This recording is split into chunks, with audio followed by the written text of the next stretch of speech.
Bagaimana hukum investasi dalam Islam? Sedangkan yang saya tahu, investasi itu hasilnya berlipat dari modal. Pertanyaan berikutnya yang masuk ya dari Nur Suci Ar-Rahmaniyah ya. Bagaimana hukum investasi dalam Islam? Sedangkan yang saya tahu, investasi itu hasilnya berlipat dari modal awal yang kita tanam. Apakah termasuk riba? Bismillahirrahmanirrahim. Investasi itu dalam bahasa fikih al-istithmar, ya, yaitu modal, ya, dikelola, ya, secara bagus, ya, kemudian menghasilkan kelebihan dari modal tersebut. Dalam hal ini kelebihan selisihnya disebut dengan keuntungan. Banyak faktor untuk beruntung itu, tentu saja taksiran, kemudian relasi dan lain-lain, ya kan, bukan hanya faktor yang tunggal. Jadi investasi asal akadnya, ya, akad investasi yang digunakan apa? Jual beli, ya sudah, jual beli kan halal kan, wa halallahu al-bai'a. Tapi kalau tumpangan jual beli yang tidak murni, nah tumpangannya ini diperiksa, ada ribanya yang haram, kan begitu, ada manipulasi, ya, barangnya dimanipulasi sehingga tidak utuh, tidak persis, ya kan, ada disebutnya ghish, ya, man ghasyana falaysa minna, siapa yang melakukan ghish, manipulasi terhadap kualitas atau keberadaan suatu objek transaksi, tidak termasuk umat kami, begitu, ya kan. Jadi kalau investasi tergantung akad yang dipakai apa, kan begitu, ya. Itu.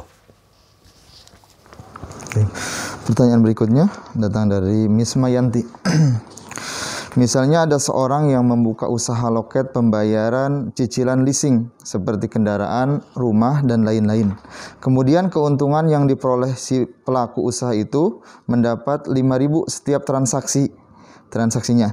Pertanyaannya, apakah halal keuntungan yang diperoleh oleh si pelaku usaha tersebut? Dan apa hukumnya membuka usaha loket pembayaran cicilan leasing? Ya, loket pembayaran cicilan leasing, ya kan. Nah, kenapa cicilan? Karena yang membeli barang kan tidak mampu membayar secara keseluruhan, ya kan. Kalau ada cicilan, ya cocoklah dengan penghasilan bulanannya sehingga dia bisa itu. Nah, tergantung cicilan ini statusnya sebagai apa, ya. Apakah itu bunga, ya kan, atau itu adalah fee, iya kan. Jadi dari sana sekian, ya, fee, ya, ditambahan artinya jasa, ya, jasa memfasilitasi, memediasi. Jadi ya segala sesuatu, ya, kehalalnya itu min aina ataita bihi, dari mana itu kamu dapat, ya kan. Sebab nanti orang meninggal itu akan ditanya, ya, kalau ilmunya diamalkan untuk apa, kalau umurnya juga diisi untuk apa, ya kan. Lalu ya kepemudaannya juga digunakan untuk apa. Kalau hartanya dari dua jurusan, ya kan, dari mana tuh didapat dan disalurkan kemana tuh. Nah, poinnya di sini kan dari mana tuh, ya, dari mana, apakah tadi fee atau apa, kan begitu, ya. Jadi harus jelas, ya. Ya. Yang berikutnya dari Eri Khairina. Saya pernah mendengar bisnis yang dinamakan bisnis MLM yang katanya itu haram. Yang ingin saya tanyakan, bisnis MLM itu seperti apa dan haramnya di mana? Ya, multi level marketing, ya kan. Jadi pemasaran yang berjenjang, ya kan. Itu tutup panjang. Saya pernah mengampu satu mata kuliah MLM, itu satu mata kuliah tuh. Kalau ini dalam 3 menit kan Intinya halal atau tidak halal itu kan hanya metode penjualan. Satu, harus jelas apa yang dijual dan dimiliki oleh si penjual, ya kan. Kemudian yang dijual itu bukan barang yang terlarang, jelas dan legal, halal. Lalu dimiliki oleh yang menjual. Kemudian jelas juga pembelinya. Ya, ini. Ya, lalu jelas juga cara serah terima barang tersebut. Ya. Kalau penjualan langsung itu kan mudah. Nah, MLM ini bukan penjualan langsung, tapi penjualan melalui jaringan. Nah, kan. Nah, di sini ya kan. Apakah kan di Indonesia ada yang namanya APLI, Asosiasi Penjualan Langsung Indonesia, di bawah Kementerian Keuangan ya, mungkin OJK juga ya kan, untuk memastikan bahwa perusahaan MLM itu tidak melakukan money games. Nah, itu jadi kalau money games sudah jelas haram ya kan. Oleh APLI tidak akan diizinkan.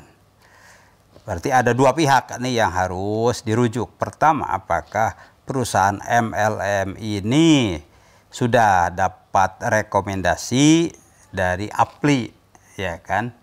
Yang kedua, nah ini Dewan Syariah Nasional, itu tentang kehalalan. Kalau tadi kan APLI soal kelegalan ya, legal.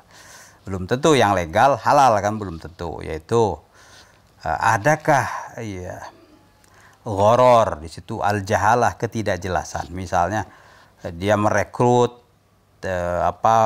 follower atau apa ya kan, lalu dapat bonus ya kan. Tidak jelas ya sampai kapan itu ya dapat bonus. Sebab ada ya kalau tidak sampai tutup poin hangus. Nah, kalau hangus itu berarti ada tenaga orang yang ya dimubazirkan, itu zalim. Jadi kalau dalam metode rekrutmennya ada istilah ya hangus ya tutup poin. Nah, itu agak biasanya ada pihak yang dirugikan ya, atau ada passive income. Jadi ini juniornya terus ngumpulin, seniornya dapat aja terus gitu kan. Nah, ini nggak boleh gitu, passive income itu. Jadi ada ketidakjelasan tadi, jahala, lalu ada passive income, itu adalah tidak dibenarkan. Terima kasih. Pertanyaan berikutnya dari Rudianto, tapi kayaknya udah terjawab nih terkait masalah multi level marketing. Ya, kita masuk ke pertanyaan berikutnya ya. Dari Muhammad Iman Permadi ya. Bagaimana hukum melakukan evaluasi kinerja karyawan, di mana dalam evaluasi tersebut manajer melaporkan kekurangan-kekurangan karyawan kepada pemilik usaha. Semisal karyawan X malas, tidak disiplin, kurang ramah melayani konsumen, suka mengeluh soal pekerjaan, dan hal negatif lain terkait pekerjaan. Pelaporan ini dilakukan secara objektif berdasarkan pengamatan terus-menerus. Apakah ini termasuk ghibah yang terlarang dalam Islam? Ya, ghibah itu definisinya adalah dzikruka akhaka bima yakrahu. Kamu nyebut-nyebut saudaramu itu kan hal-hal yang kalau dia dengar dia tidak senang. Nah, jadi ngomongin orang di belakangnya, itulah ghibah, iya kan. Nah, ini tugas dari perusahaan, ya. Yuk, tugas bagian monitori dan evaluasi, ya. Seseorang ketika mau melamar ke perusahaan itu juga sudah tahu bahwa ada sistem, ya, di perusahaan itu termasuk untuk mendisiplin karyawan, ada mandor, ada pengawas, ada ini, ya kan. Nah, dia terus udah saya ikutlah daftar jadi karyawan. Berarti kan sudah tahu ini sistemnya, ini termasuk sistem itu adalah evaluasi tadi, monef tadi. Apakah monef itu termasuk ghibah? Tidak. Sebab tadi apalagi ya objektif ada normanya, ada standarnya, dan sudah diinformasikan kepada calon karyawan bahwa di sini sistemnya begini, ketat ini kan begitu. Tapi dia tetap ikut, yaitu tidak termasuk ghibah, dan itu diperlukan ya kan untuk menjamin tentu saja kinerja dan kualitas daripada perusahaan tersebut. Baik, terima kasih. Pertanyaan berikutnya dari Ibad Mutmainah. Jika bank syariah tidak menggunakan riba, lalu bagaimana bank syariah mendapatkan keuntungan? Dalam Al-Quran, ya Allah berfirman, wa ahallallahu al-bai'a wa harramar riba. Allah telah menghalalkan jual beli dengan macam-macamnya itu dan mengharamkan riba. Riba ya simpelnya itu adalah membungakan uang atau piutang utang plus kan begitu. Memang bank konvensional itu ya dasarnya adalah bunga ya. Nah, bagaimana katanya kalau bank syariah tidak pakai bunga, lalu untungnya dari mana? Kan tadi ayat wa ahallallahul bai'a, Allah menghalalkan jual beli. Jual beli itu banyak macamnya. Ya, ada jual beli biasa, yaitu jual beli namanya al-musawamah. Seseorang menawarkan, lalu calon pembeli nawarkan, oh jangan begitu, akhirnya nego, jadi ya kan, berarti selisih dari harga awal, itulah keuntungan. Bank bisa saja kan membeli lalu dijual, nego di situ ya kan, atau jual beli itu murabahah. Nah ini yang di bank itu murabahah, yaitu atas pesan si calon konsumen, ya pesan saya mau beli, sebutlah HP, sebutlah mesin, sebutlah apa, ya minta tolong ke bank, ya apakah sudah ditentukan harganya ini menurut promosi ini adanya di pabrik ini sekian ya. Tapi saya mau minta tolong ke bank, minta tolong pengadaannya, ya juga tentu saja minta tolong juga pembiayaannya, bisa saja kan begitu. Bank setuju. Iya. Karena bank ini kan bisnis kan. Iya, minta tolong bahasanya iya, tapi kan berapa keuntungannya? Nah, itu di situ harus disepakati. Harga awalnya 100 juta, iya kan, kata bank, oke, ini saya akan jual ke Anda 110 atau 120 juta. Iya, di situ boleh nego untuk yang disebut dengan margin keuntungan. Ya, kenapa itu? Karena jauh, karena ini, karena ada pajak dan seterusnya ya. Deal 115 juta misalnya. Ya sudah. Berarti marginnya berapa? 15 juta. Nah, itulah keuntungannya. Jual beli. Tapi kategorinya disebut jual beli murabahah. Nah, itu di bank syariah ya rata-rata pakai jual beli murabahah. Jadi ya di situ keuntungannya. Asal disepakati, oh kok ini sampai 20%, ya Anda setuju kok, ya kan nggak apa-apa. Kalau tidak setuju berarti kan Anda mundur kan begitu. Ya itu, ya. Baik, terima kasih. Pertanyaan berikutnya dari Intan Monika. Ya. Bagaimana cara mengenali yang syariah dan konvensional? Karena banyak barang yang berlabel syariah. Ya. Kalau bagi umum itu tentu tanda-tanda yang nampak, ya kan. Kalau bagi yang tahu berarti kan ingredient, kandungannya, ya kan. Bagi yang ngerti. Tapi umumnya orang ya tidak terlalu peduli dengan masalah itu kan, karena yang penting tanda-tanda nampak. Ini apa?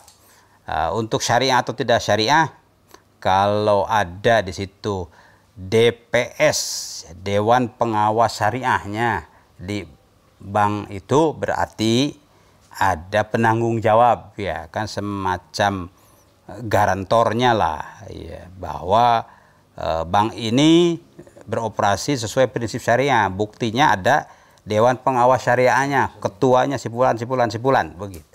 Itu paling gampang itulah, bahwa ada yang namanya Dewan Pengawas Syariah, ya. Lebih dari itu bagus lah kalau pengen tanya, ini produknya apa, produknya ini. Ya sudah, tobat tanyakan, oh iya sudah sesuai syariah, begitu ya. Baik, terima kasih. Berikutnya dari Nina Rosdiana. Ya. Dalam pembiayaan KPR, apakah bank syariah di Indonesia benar-benar menjalani sistem syariah? Ya, istilah KPR sendiri itu tidak syar'i. Kredit perumahan rakyat. Kalau kredit itu kan uang yang keluar, kemudian ada bunga. Nah, itu saja sudah tidak syar'i, ya kan, kredit. Nah, di bank syariah istilahnya bukan hanya istilah, substansinya juga sudah berubah, yaitu pembiayaan. Pembiayaan ya perumahan. Ya, apa bedanya kredit dengan pembiayaan? Ya, kalau kredit itu kan mengeluarkan uang, lalu ada bunga di situ. Kalau pembiayaan, ya tadi bisa jual beli, ya kan bentuknya itu. Ya, kalau jual beli, ya barang itu. Jadi bank mengadakan barang, ya, lalu si calon pembeli ya membelinya. Jadi simpelnya kalau sistem syariah itu, kalau pembiayaan itu tidak mengeluarkan uang seharusnya, ya. Tapi ya kalau barang-barang, ya kan. Tapi kalau kredit jelas itu mengeluarkan uang, ya kan. Itu yang paling simpel gitu sajalah. Lebih jauhnya tentu saja ada apa ketentuan-ketentuan persyaratan, ya. Simpelnya begitu. Kalau ada DPS-nya, ya insya Allah syariah gitu ya. Terima kasih. Berikutnya pertanyaan dari Dita Ulvera Arfa. Ya. Apakah boleh kita sedekah uang tapi dengan uang pinjaman? Berarti kan ada dua perbuatan hukum. Pertama sedekah itu bagus, ya kan. Yang kedua pinjam itu juga boleh, ya kan. Sedekah bukan hanya bagus, itu dianjurkan, ya. Bahkan dalam kondisi terbatas pun kita melatih diri untuk sedekah, ya kan, untuk ya sedekah, berbagi. Dalam hadis ada sebutkan betapa banyak ya uang 1 dinar atau 1 dirham itu menyalib begitu kan, menuju ridha Allah itu terhadap uang 100 dirham. Wah, para sahabat kaget kan, gimana ini uang 1 dirham, sebutlah 1 dinar gitu, kok lebih duluan ya menuju Allah, iya kan, sedangkan yang gede ya terlambat. Nah itu ya, ini kalau yang 1 dinar 1 dirham, sebutlah 100.000 atau 10.000, dikeluarkan, disedekahkan oleh orang yang terbatas ya keuangannya, dia itu miskin bahkan fakir, ya gitu ya, pas-pasan, tapi dia ya pengen untuk berbagi gitu, ya hanya 10.000 itulah, ya sudah kan itu ya. Nah, sedangkan yang tadi udah 1.500.000 duitnya banyak gitu, bagi dia itu ya hanya upil saja kan itu. Jadi bukan besarnya yang disedekahkan, tapi tingkat apa pengorbanan. Nah, itu tingkat pengorbanan. Nah, jadi sedekah itu bagus, lalu pinjem. Ya saya tidak punya uang tunai, tapi saking pengennya sedekah, pinjam dulu deh. Boleh, itu kan boleh, ya kan. Asal tentu pinjam yang baik, ya kan. Tentu akan segera dikembalikan. Ya, terima kasih. Pertanyaan berikutnya dari Muhammad Hussein Al-Maturidi. Ya. Di suatu daerah terdapat sebuah tradisi pembayaran zakat dengan menggegaskan perhitungan dari panenan pertama yang belum mencapai 1 nisab. Tindakan ini dilakukan karena memprediksi bahwa hasil panen pertama ketika digabungkan dengan hasil panen kedua akan mencapai target 1 nisab. Apakah cara pengeluaran zakat seperti ini dibolehkan? Jika tidak diperkenankan, bagaimana solusinya? Ya, pernah di masa Rasul Sallallahu Alaihi Wasallam di antara hartawan yang soleh itu kan paman beliau Abbas, Al-Abbas bin Abdul Muttalib, ya kan. Dia termasuk orang berada. Nah, pada suatu waktu, situasi ekonomi mungkin dampak dari kesehatan seperti kita, berat begitu kan, sehingga masyarakat itu memerlukan bantuan. Ya, maka Rasulullah minta kepada Sayyidina Abbas ya agar zakatnya didouble. Zakat yang tahun akan depan bayarkan tahun sekarang gitu. Kan didouble tuh, dipercepat, didouble dan dipercepat. Ya. Kenapa? Karena dengan zakat yang dipercepat dan double kan hasilnya lebih banyak. Saat ini mendesak untuk menolong orang-orang. Ya. Akhirnya dilakukan itu.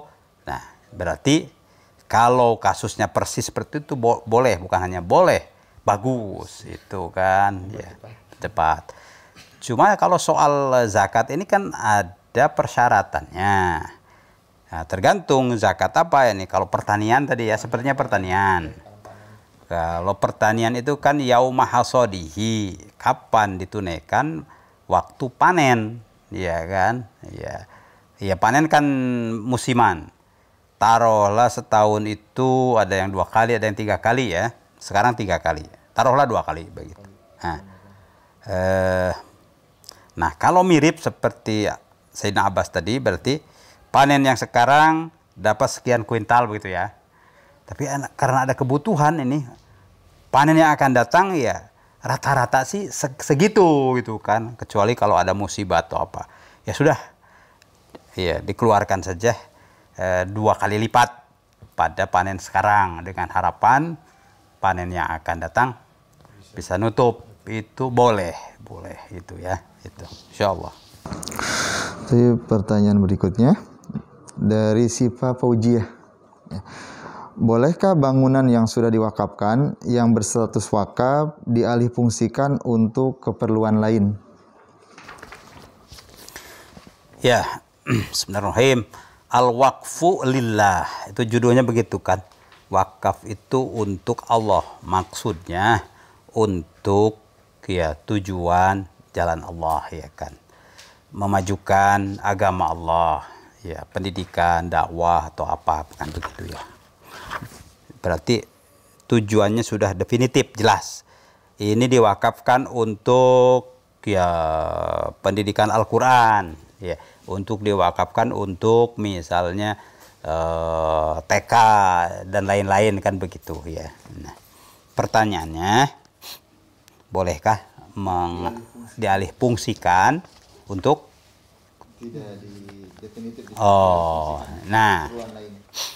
kalau dialihfungsikan itu masih di dalam jalur ya. Tadi di jalan Allah, tapi kan bidangnya atau bisa beda-beda ya kan. Nah, asal memang tingkat manfaatnya itu sama atau bahkan lebih. Ya misalnya mungkin pengelolaan aset wakaf saat ini kurang maksimum, kurang optimum ya kan. Sehingga agak terbengkalai, lalu difikirkan kalau untuk samalah untuk tujuan pendidikan dan dakwah, kalau untuk pengelolaan yang lain itu akan lebih manfaat. Nah, itu dibolehkan oleh para ulama asal ya tentu ya bidang dan tujuannya itu sama ya kan, ya tidak bergeser ya, dari tujuan sosial jadi tujuan bisnis nggak boleh itu kan, karena wakaf itu pasti masuknya ke klaster sosial itu kan pasti, dan itu selama itu tidak ada penyimpangan dari si nadhir ya pengelola wakaf, tidak boleh dialihkan, tidak boleh dijual, tidak boleh alih tangan kan tidak boleh kan begitu. Selama kecuali kalau nadirnya ini ya tidak benar, tidak baik ya kan, tentu boleh si wakif ya ini mencari nadir yang lain ya kan, boleh itu. Alhamdulillah pertanyaan-pertanyaan yang masuk ke Majelis Yas'alunak telah dijawab oleh guru kita Bapak Kiai Haji Dr. Surahman Hidayat ya. Untuk itu tetap bersama kami untuk senantiasa mendukung channel YouTube Kiai Surahman agar senantiasa menebar kebaikan dimanapun kita berada ya. Kita akhiri. Assalamualaikum warahmatullahi wabarakatuh.